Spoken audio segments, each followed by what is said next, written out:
আসসালামু আলাইকুম রহমতুল্লাহি ওয়া প্রিয় দিনী ভাই এবং বোনেরা, আশা করি আল্লাহ তাআলার রহমতে আপনারা সকলে ভালো আছেন।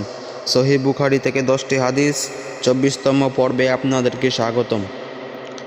1 নম্বর হাদিস, আবু হুরায়রা রাদিয়াল্লাহু আনহু হতে বর্ণিত, রাসূলুল্লাহ সাল্লাল্লাহু আলাইহি ওয়াসাল্লাম বলেছেন, সফল ব্যক্তি হলো সেই ব্যক্তি যে ইসলাম গ্রহণ করেছে এবং আল্লাহ তাকে প্রয়োজনীয় রুজি দিয়েছেন, আর আল্লাহ তাকে যা দিয়েছেন তাতে সে সন্তুষ্ট। সহিহ বুখারী 6444। 2 নম্বর হাদিস, আবু হুরায়রা রাদিয়াল্লাহু আনহু হতে বর্ণিত, রাসূলুল্লাহ সাল্লাল্লাহু আলাইহি ওয়াসাল্লাম বলেছেন, সবচেয়ে উত্তম আমল হলো এমন আমল যে আমল নিয়মিত করা হয়, যদিও তা অল্প হয়। সহিহ বুখারী 6464। 3 নম্বর হাদিস, আবু হুরায়রা রাদিয়াল্লাহু আনহু হতে বর্ণিত, রাসূলুল্লাহ সাল্লাল্লাহু আলাইহি ওয়াসাল্লাম বলেছেন, কোনো ভালো কাজকে তুচ্ছ ভাবো না, যদিও তা তোমার ভাইয়ের সাথে হাসি মুখে কথা বলাই হয়। সহিহ বুখারী 6289। 4 নম্বর হাদিস, ইবনে উমর রাদিয়াল্লাহু আনহু হতে বর্ণিত, রাসূলুল্লাহ সাল্লাল্লাহু আলাইহি ওয়াসাল্লাম বলেছেন, যে ব্যক্তি বাজারে গিয়ে এই দোয়া পড়ে, লা ইলাহা ইল্লাল্লাহু ওয়াহদাহু লা শারীকা লাহু লাহুল মুলকু ওয়া লাহুল হামদু ওয়া হুয়া আলা কুল্লি শাইইন কাদির, তার জন্য 1,00,000 নেকি লেখা হয় এবং 1,00,000 গুনাহ মাফ করে দেওয়া হয়। সুবহানাল্লাহ। সহিহ বুখারী 5546।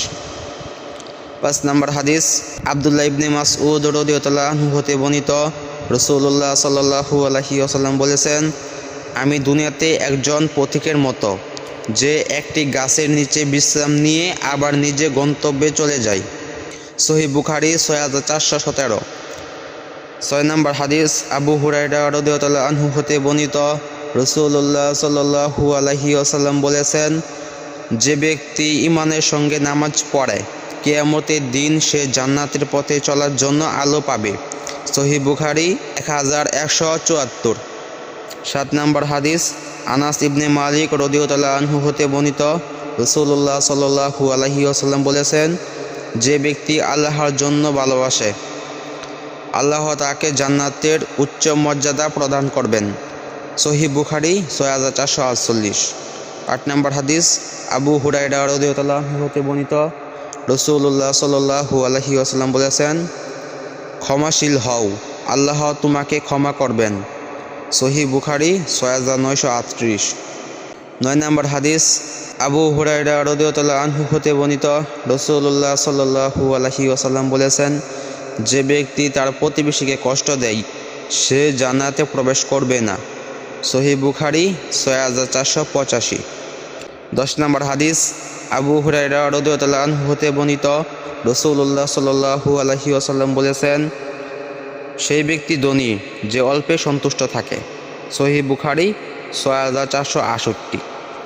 ভিডিওটি ভালো লেগে থাকলে চ্যানেলটিকে সাবস্ক্রাইব করে পাশে থাকবেন। জাযাকাল্লাহ খায়ের।